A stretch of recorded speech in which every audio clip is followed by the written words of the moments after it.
Please join me in welcoming Dr. Tabarrok.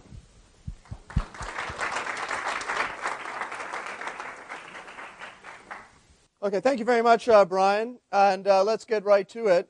The shortage of human organs for a transplant is bad, and it's getting worse.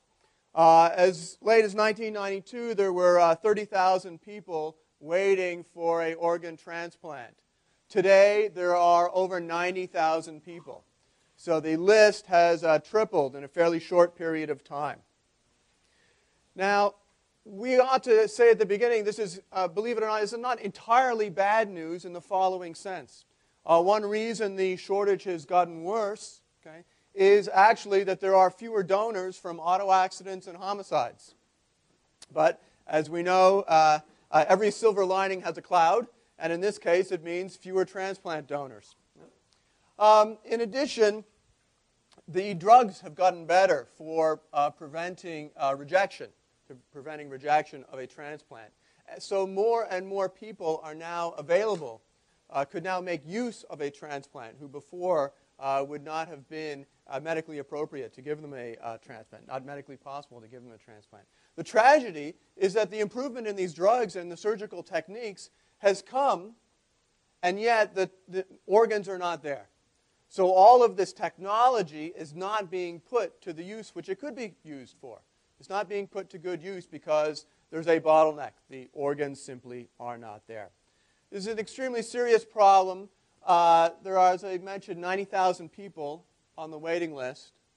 About half of these people will die before they get a transplant. Every year, about 6,000 people die, a little bit over 6,000 die while waiting for a transplant. This is actually an underestimate of the number of people who die yearly because when you get sick, they take you off the transplant list. So when you add in the number of people who are pulled from the transplant list because they are too sick to get a transplant, plus the number of people who die, we're talking a yearly number of deaths of over 8,000. Okay? Over 8,000 people a year.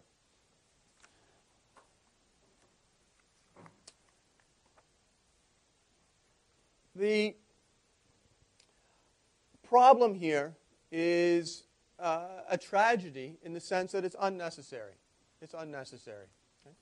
There are a number of ways which we can improve and alleviate the shortage, improve the situation and alleviate the shortage.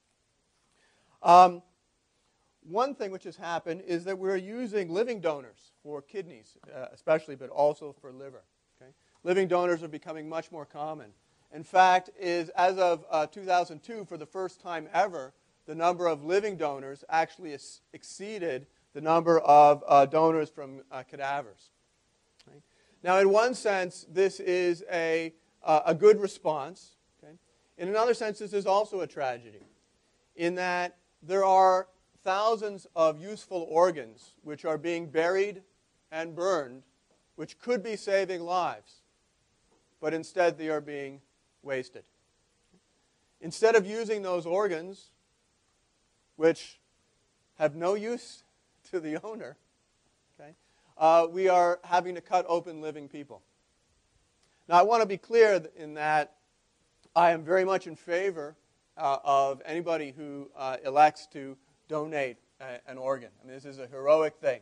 So I'm definitely in favor of this. I don't want to sound like I'm negative on this, but I do think that it's a terrible situation when good organs are being thrown away, which could give life, and instead we are having to cut open brothers and sisters and parents and use those organs. Okay? All right. Sort of summing it all up, the situation, here is the waiting list and the number of transplants on the bottom. As you can see, the waiting list is increasing much faster than the number of transplants. So what can we do about this? What can we do about this? I'm going to talk about three kinds of solutions, or three ways which at least we can alleviate the crisis. Okay? First of all, we can make the system more efficient. I'm going to talk about kidney swaps, a relatively new idea which is being actually put into place in New England and elsewhere around the country. Then I'm going to talk about changing the system using financial incentives, which we do not currently do, both for cadaveric donation and for living donation. And then I'm going to talk about reciprocity, incentives generated by reciprocity plans, and I'll explain that shortly. Okay. Let's look, first of all, at making the system more efficient. Okay. Traditionally, you have Mr. Smith and you have Mrs. Smith. Mrs. Smith needs an organ. Okay. Mrs. Smith might ask Mr. Smith, could you give me an organ? And he would be happy to do so, except for the fact that there's incompatible blood type. Okay. Meanwhile, you have Mrs. Jones and Mr. Jones. Mr. Jones needs an organ. Mrs. Jones would be happy to give him one for altruistic reasons, but they are incompatible. Traditionally, that was the end of the story. What we are now doing is arranging swaps. So Mr. Smith gives an organ to Mr. Jones. In return, Mrs. Jones gives an organ to Mrs. Smith. So by creating these swaps, everyone is better off. We can even do this a little bit further. We can do triple swaps, where Mr. Smith gives to Mr. Jones, Mrs. Jones gives to Mrs. Brown, Mr. Brown gives to Mrs. Smith. Okay? So by arranging these triple swaps, we can again increase everyone's chances of getting an organ. Okay? We can, in fact, what we're doing and what is being done in New England with work due to Alvin Roth. Alvin Roth is an economist, okay, is using computer programs, creating an algorithm to look at the entire waiting list and figure out what is the optimal number of swaps. How many swaps can we make, okay, throughout this entire waiting list to make as many people as possible better off. Okay. Obviously, this is an extremely good idea, and it is being put into practice in New England. There are, however, limitations. Okay. One limitation is you have to have all of these surgeries simultaneously, because you don't want, right, Mr. Smith giving to Mr. Jones and then Mrs. Jones opting out. So you need to have all 6 surgeries done simultaneously, okay, which not very many hospitals are equipped to do. Even if we get around that problem, okay, although this is a great idea, we can improve the efficiency of the system somewhat. We're not going to alleviate the shortage using swaps alone. Okay? A couple of dozen of these have been done already, and I'm sure we will see more of them in the future. But this alone is not a solution, not a complete solution to the crisis. Which brings us to the issue then of financial compensation. Okay? Currently, financial compensation is illegal. So the National Organ Transplant Act of 1984 says it should be unlawful for any person to knowingly acquire, receive, or otherwise transfer any human organ for valuable consideration for use in human transplantation. So our current system relies almost entirely on altruism. Now, I'm not against altruism. I'm all for it. Okay? But I like to say that you can hope for love, but you can count on self-interest. So I think we need to take a look at least running some experiments to see whether financial compensation could increase the supply of organs. And in fact, because of the growing shortage, a lot more people are in favor of at least having an experiment for financial compensation than used to be the case. So the American Medical Association has said, let's try an experiment. The American Society of Transplant Surgeons, the United Network for Organ Sharing. In the Senate, there have been there was the Organ Donation and Recovery Improvement Act, which is a Frist and Dodd bill. It contained language that would have allowed Health and Human Services to test financial compensation. There was a similar bill in the House by Representative Greenwood. This is a couple of years ago, but the language was removed from the final bill.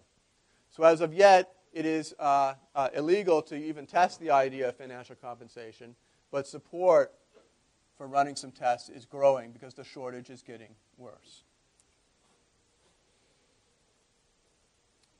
I want to be clear that when we're talking about something like financial compensation, we are not at all talking about allowing somebody to jump the queue.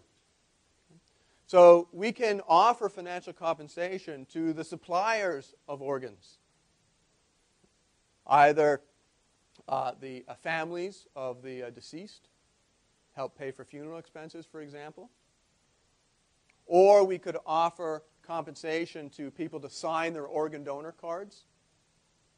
Most people, although they're in favor of organ donation, they respond very positively to it on surveys. Most people have not signed their organ donor card. So we might offer financial compensation to sign your card.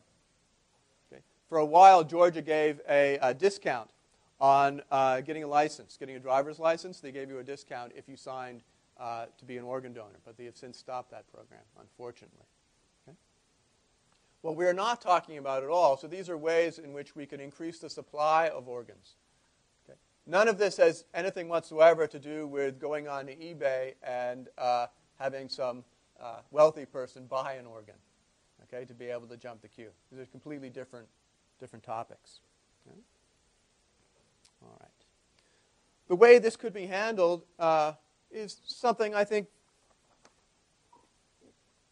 fairly innocuous. Okay? We ought to have something as follows, that a thank you for the gift of life. Okay? This doesn't have to be like eBay, as I mentioned. Dear Mr. Smith or Mrs. Jones, as you may know, it's our standard policy to offer a gift of $5,000 to the estate of the deceased as a way of saying thank you for giving the gift of life.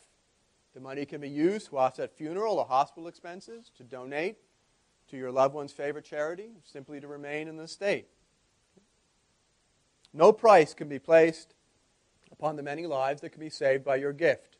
Our donation in return is merely society's way of honoring the sacrifice you are being asked to make, and is a token of our deep and sincere appreciation for your generosity at this most difficult time.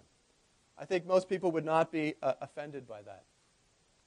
I'm going to come back to whether people would be offended or not in a minute.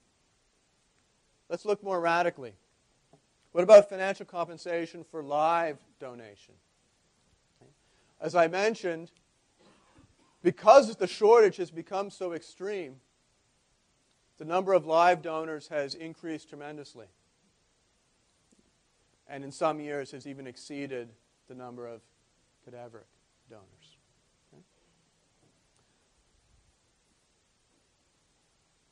Nobel Prize winner Gary Becker and his student have used estimates of the value of life.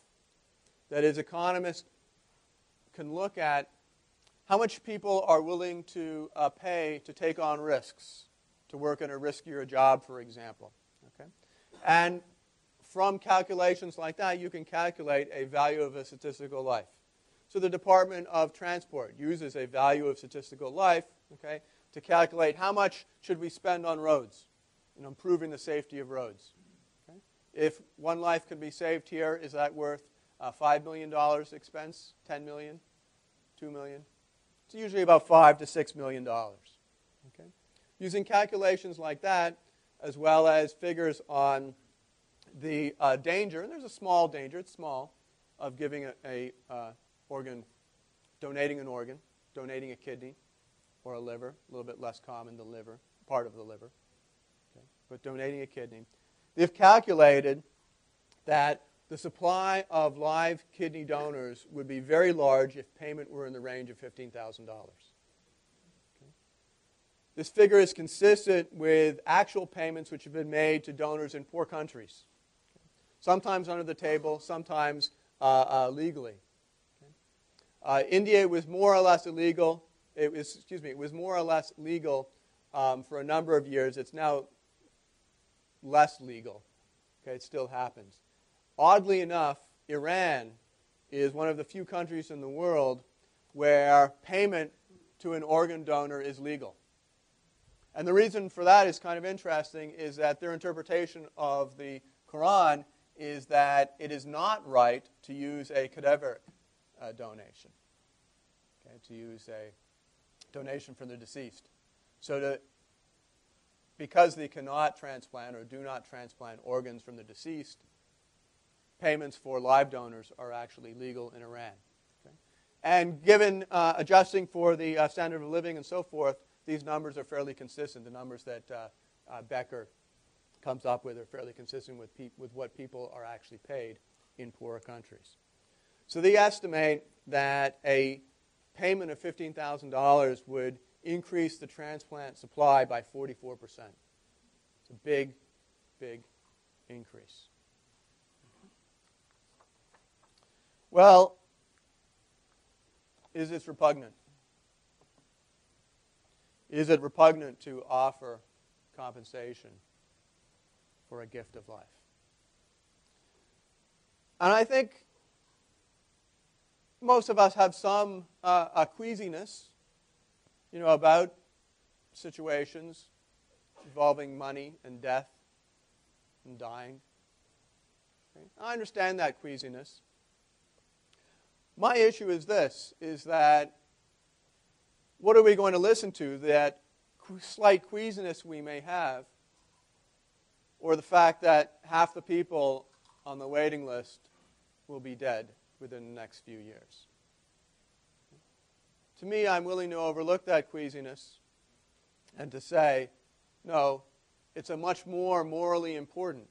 It is much more altruistic. It is much more inconsistent with the value of life, okay, to say we ought to allow compensation if that is going to increase the supply of organs. Moreover, I think our sense in society of what is moral, what is repugnant, what is not right, what is right, changes a lot over time. Okay. There was one point at which interracial dating was considered repugnant. We don't think that any longer. Okay. Going back a little bit further, okay, Adam Smith said, there were some very agreeable and beautiful talents of which the possession commands a certain sort of admiration, but of which the exercise for the sake of gain is considered, whether from reason or prejudice, as a sort of public prostitution. So Adam Smith was saying, look, we have in our society some professions which, although people think they're good, when people trade them for money, it's considered disgusting. It's like public prostitution. Okay? So there were professions in Adam Smith's time which, being in one of those professions, was thought to be like being a prostitute is today. What did Adam Smith have in mind? What examples did he give? Acting, opera singing, and dancing. Okay? So our notions of what is repugnant change over time. Nobody, I think, thinks these things are so bad today. And certainly no one thinks that being paid for opera singing is akin to prostitution. So I think if we had compensation for the donation of organs, okay, the repugnance would go away. People would soon get used to it. And if you tried to change it back, they would say, no. We can't change it back. That would decrease the supply of organs. People would die. That would be immoral. Okay? So there's a lot of play. Now people ask, by the way, I'm happy to have questions at any time. We'll have plenty of time for questions at the end, but if you have questions along the way, I'm willing to take those too. People often, they say, okay, well, how much is this going to cost, paying compensation? And the amazing thing is we can actually save money and save lives at the same time. Currently, there's about 300,000 people who are undergoing kidney dialysis. And dialysis is expensive. And most of the cost is paid for by the federal government through the end-stage renal disease program. This program has expenditures in excess of $15 billion a year. Okay. Transplants pay for themselves within about 2 to 4 years, and they're considerably cheaper than dialysis over a prospective lifetime. Okay? Moreover, about a quarter of those on dialysis are on the waiting list for a kidney transplant, but perhaps as many as half could benefit from a transplant. This is another way in which the shortage is actually underestimated, okay? Because there are a lot of people who could use a transplant, but because the shortage is so large, the doctors don't even bother putting them on the list. They know they're not going to get one, so they don't get put on the list. Okay? So we have 300,000 people on kidney dialysis. There's only about 60,000 people on the waiting list to get a kidney. A lot of these people could be on the waiting list. If there were more kidneys available, these people would benefit from that. Now, I think we could just think about this, just intuitively. What would it take? What would it take to increase cadaveric donation, say from 6,000, it's about what it is now, to 9,000 a year? Would a payment of $2,500 for funeral expenses do it? 5,000, 10,000? I think 10,000. It's pretty plausible. Maybe you have different intuitions, but I think 10,000 would change a lot of people's minds. And by the way, it's not, we shouldn't think about this as self-interest versus altruism. We should think that sometimes altruism needs a little bit of a helping hand. Okay? It's not that people are going to be 100% against organ donation if they're not paid, and then suddenly you offer them $10,000 for funeral expenses, and they're going to change their minds. It's the people who are not sure, people who are on the edge, who are on the margin. Okay? This can just focus attention and just remind people, hey, this is important. This is something you need to think about. Okay? You can save a life here, and in the process, you can help your family to deal with some of these expenses at the same time. So it's not altruism versus self-interest. It's a little bit of self-interest prodding people, getting people to think a little bit, just to spend some time. Okay? I think $10,000 would do that. At $15,000 for cadaveric and live donation, which is what Gary Becker has suggested, okay? I think we would have a very large supply. At $15,000, the total cost of a program would be about $300 million. At $10,000, about $90 million. Okay. That's much less than we are spending on kidney dialysis. So we can actually, by offering financial compensation, even if the federal government does this, we can actually save money and save lives at the same time. The program would pay for itself. And of course, I don't want to sound too much like an economist. Okay?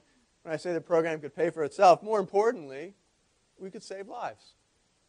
Okay? It's a pretty cheap way of saving lives, even if you're a bean counter. It's a pretty good cost-benefit calculation. Okay. What else? Well, I think there is a certain feeling of, as I mentioned, repugnance towards some of these ideas of paying people to be a donor. I think we're getting around that. That repugnance is going away. Okay. Nevertheless, it's still there, and perhaps we may never see financial compensation. So we ought to be thinking about other types of compensation as well. And I want to spend a little bit of time of thinking about the problem here. Okay. Why does this problem exist? Well, one way of thinking about this is, in general, resources which are owned in common tend to be undersupplied and overutilized. So think about the fisheries, okay, fishing in a lake. Right? Nobody wants to pay to restock a lake when the benefits of restocking flow to everyone, regardless of whether or not they help to pay for the restocking. Okay? Now, UNOS, the United Network for Organ Sharing, they consider organs to be a national resource, owned in common. So the result, just like fisheries, is the tragedy of the commons. You have everybody wants to take from the commons. Okay? Everyone is willing, should they one day need an organ, to take an organ, but people are not willing to give an organ. Well, why not? Well, why should you? People can free ride. Okay? There's no incentive to give an organ because organs are considered a national resource which anybody can access. Anybody is allowed to access that national resource, whether we're willing to donate an organ or not. So we have, in short, organ socialism. Okay? Well, what can we do? Well, the solution to commons problems, solution to a tragedy of the commons problem, is to sort of privatize the resource. We've done this in fisheries. We can do this for organs as well in the following sense. Think about what I call a no give, no take policy. Okay? So under no give, no take, if you don't want to sign your organ donor card, that's fine. Okay? But you don't get to take an organ should you one day need one. Or more generally, okay, you don't go to the top of the list, okay, should you one day need an organ. So we can think about this. You don't get as high a priority. Or another way of putting it is that those who restock the lake get to fish it. Okay? People who are willing to sign their organ donor cards, who are willing to give an organ, should be the ones to receive the organ if they one day need it. So under no give, no take, we can think about signing your organ donor card. Okay? It's kind of like joining a club.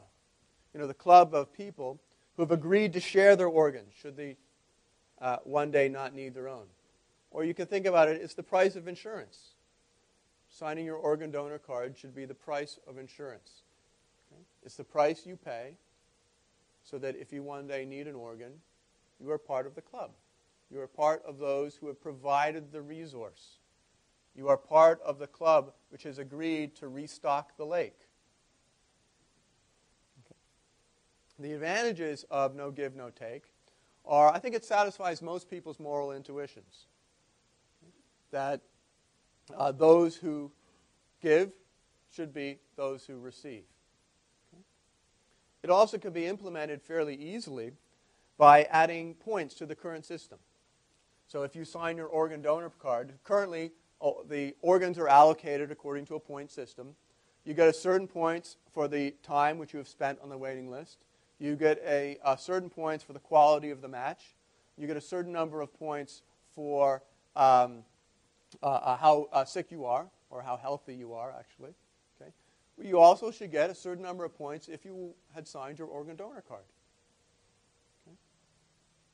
In fact, we do this already in a small way, is that if you have given one of your organs previously, and then your remaining organ starts to go bad, you get points, okay, for getting on the organ donor list. You get some extra points. Okay? Again, as a way of saying, look, you gave up an organ, okay, to save a loved one. If you one day need an organ, you ought to get some benefit for that. You ought to get some points for that. And we moved up the list. And I'm merely saying the same thing for those who sign their organ donor cards. No give, no take is actually being implemented privately currently. There is a group called LifeSharers. And you can go to them, find them on the web, lifesharers.org. Okay? Anybody can join. And the way it works is that members agree that if their organs should become available, they will first go to a fellow LifeSharers member. Okay? Now, what's the idea? Well, the idea here, okay, is to increase the incentive to sign your organ donor card. Okay? So if you join LifeSharers, and you have to obviously have signed your organ donor card to join LifeSharers, okay, you have an extra chance of getting an organ if you one day need one. So you've created an incentive to get people to sign their organ donor cards, to get people to think about this. Okay? So the primary virtue is not simply the moral one that those who give should be the ones who receive, but it's to increase the incentive to donate. Anybody can join. I'm not just an advisor to this group, I am a member. So if you want to share organs, this is the place to go. Okay. And in conclusion, let me just say this: this is an important issue, and it's one we can actually do something about. Okay. The shortage of organs is going to get worse before it gets better, okay, because our technology for transplanting organs is increasing. There are many people who could benefit from an organ who are currently going to die.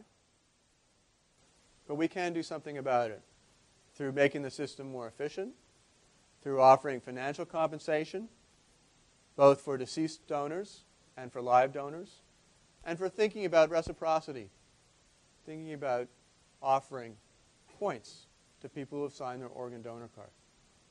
Okay, with that I'll conclude, and I'll take any questions that you may have. Yes? Sure.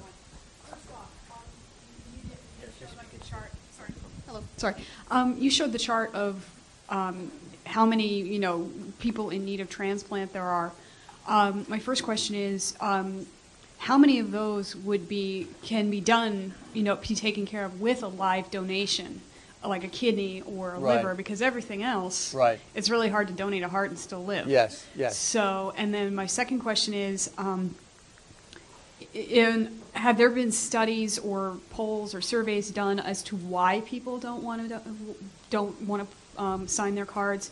And third, has such things been broken down by race, whether various minorities are just more apprehensive of doing so? I know with the bone marrow registry, they're always begging minorities because they've got lots of Caucasians.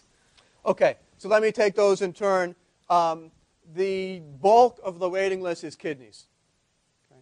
So its waiting list is 90,000. I think it's about 60,000 is kidneys, maybe even higher than that. Heart and lung, there just far fewer people need them. So kidneys is really the key. So live donation can do an awful lot. Now, this is one sense in which deceased donation is better, because a live donor can only give one kidney, a deceased donor can give two, and can give a heart and lung and cornea as well, should they so choose. Okay? But the bulk of the waiting list is kidneys.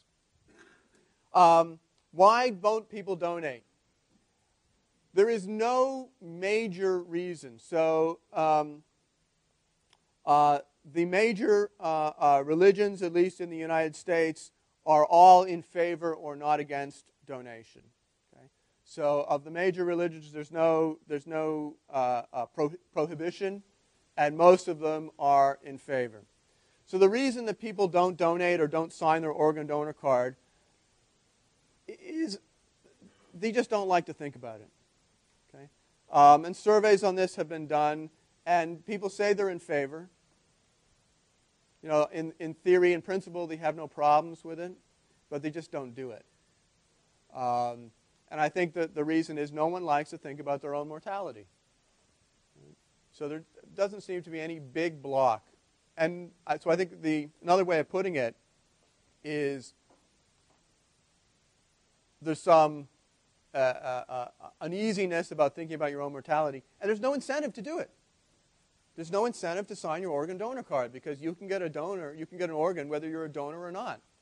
Okay? Which is one reason why I'm in favor of a reciprocity plan. At least people then would think about it. That, hey, I might need an organ one day, therefore I'm going to be a donor. It gives them an incentive to think about it. Or when financial compensation, the possibility of financial compensation comes up, there's an incentive there. Again, the incentive is not so much to change people's minds, right? It's to just get them over the edge. And I don't think it would take much to do that. On the issue of race and how it breaks down, it is true that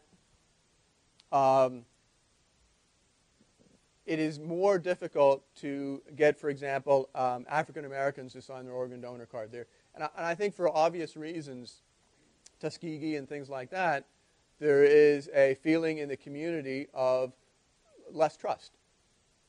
Okay? You know, we all hear about, if you sign your organ donor card, you know, the doctors aren't going to take care of you, or something like. I mean, this is all fables and fears that people have, and some groups have more reason to fear than other groups. Even though in this particular case, I think there's nothing to fear whatsoever. But you know, it's harder to overcome those fears. Before we take the next question, if we could all just thank Dr. Tabarrok for speaking to us today. Thank you. And then also, as you leave, if you could please turn in your green sheet, and then finally wait for the microphone before asking your question, because we're recording this, and it'll be put up online along with all of our other presentations that you hear here. Okay, one at the back over here, the far right. How many members does LifeSavers.org have, and are there other competing organizations? There's no other competing organizations. LifeSharers currently has about 7,000 members. There haven't been any donations from a LifeSharers member to another LifeSharers members as of yet.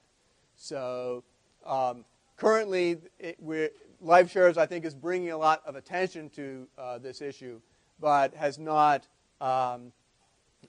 yet resulted in a donation. Maybe one over right here. Yeah, two questions. The first is, did the program in Georgia work? Secondly, recently, I think yesterday it was reported that 4 people who received organs contracted HIV. Do you see that as a deterrent for people for the demand? So on the Georgia program, the data just hasn't been studied, and I think it would just be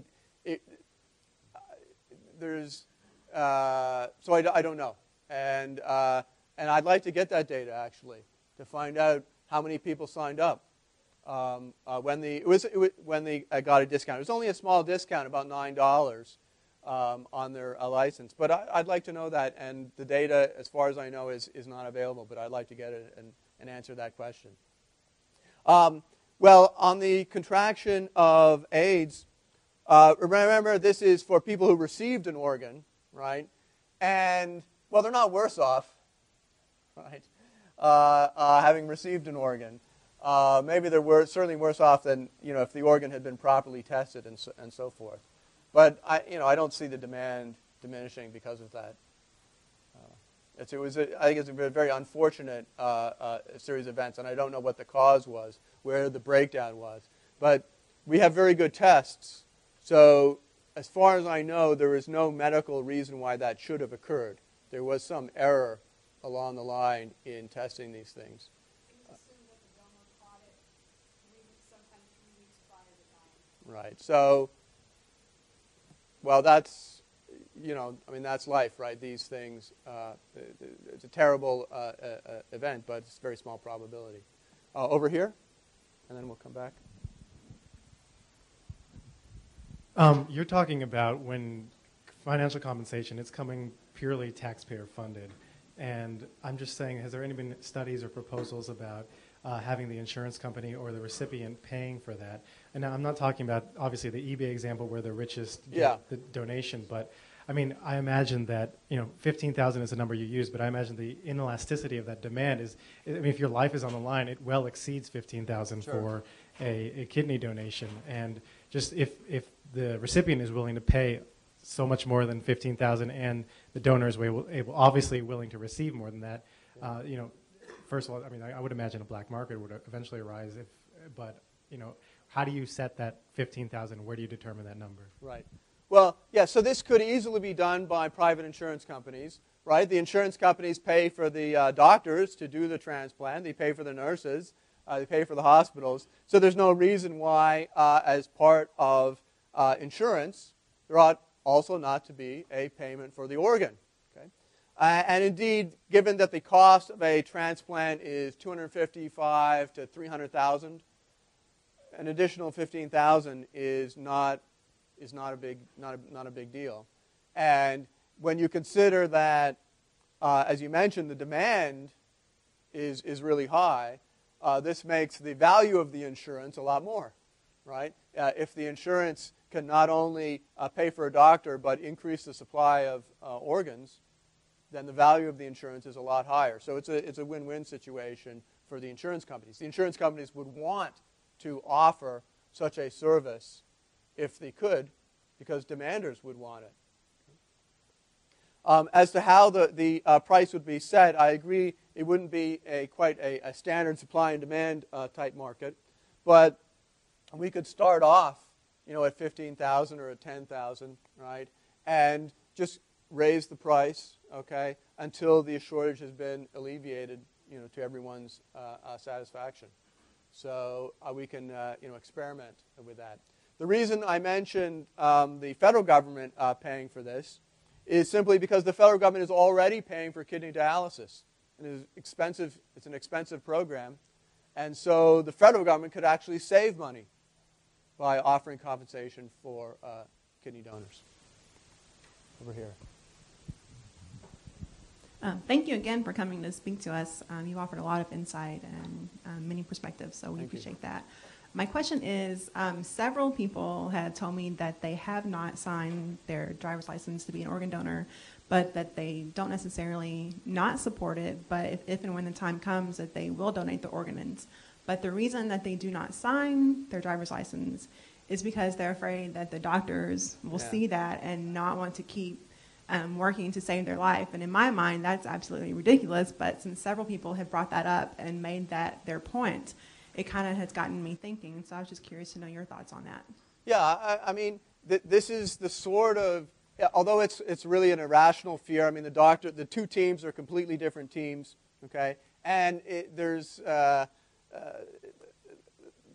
doctors who are working on you, you come into the emergency room, they're not like checking your license to see. I mean, so it's really an irrational fear, and there's no incentive for the doctors to do that. So I don't think that it's a real fear. But the reason that these fears cause people to change their behavior, again, is that there's no incentive to do otherwise. Right? When you don't have a good reason for doing something, then there are lots of bad reasons for not doing it. And people can latch on to any one of those. Right? So I think you can ask them, well, yeah, I understand you have that fear. Suppose you were paid $50 to sign an organ donor card. Would you do it? And I bet most would. It's not a very strong fear. It's something which people think about when they don't have a reason to do it. But if you gave them some incentive, they would leap that fear, I think. Yeah.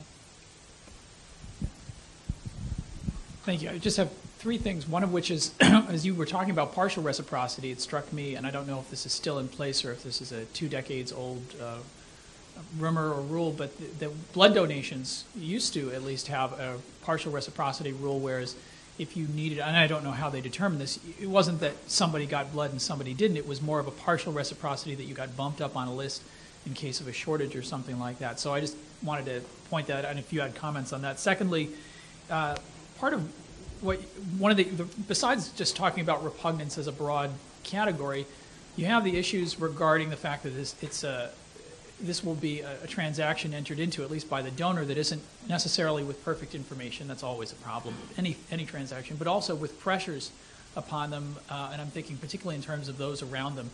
If this particularly happens in nursing homes and hospitals where the family is often conflicted, either part or all of the family can have financial reasons for wanting the person in the hospital or nursing home not to live very much longer. And this could be an additional factor, especially when we're talking about using their organs later. And the third is when you were answering a question about prices and what the correct price is. And it reminded me, and I think it was Mickey Mantle, I can't remember who got an organ because he had a lot of money. If we allowed the price to set at market, it would seem to me that we would end up with rich people or people who have more wealth or the ability to at least borrow to the hilt to save their own lives, getting organs. Those that have less means would not, which might be fine, except then the response would be those giving the organs would suddenly say, hey, I want a cut of this. Why did I sell mine for just $10,000? Next time, my son decides to give, I'm going to tell him to ask for 60. It would drive up the price. I didn't know if you had comments on any or all of these. Okay, yeah, let me give you a few quick comments. Yeah, on the blood issue, it used to be the case that when you needed blood, you were encouraged to restock the lake by asking your relatives to bring in the blood that you had used. So there was a sort of reciprocity norm.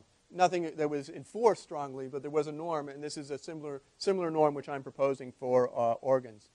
On pressures on the family, things like that, I think that's possible, but look, double indemnity was, made, in 1950, the movie, right? So, I mean, insurance, and there's plenty of other reasons to kill off your relatives, right?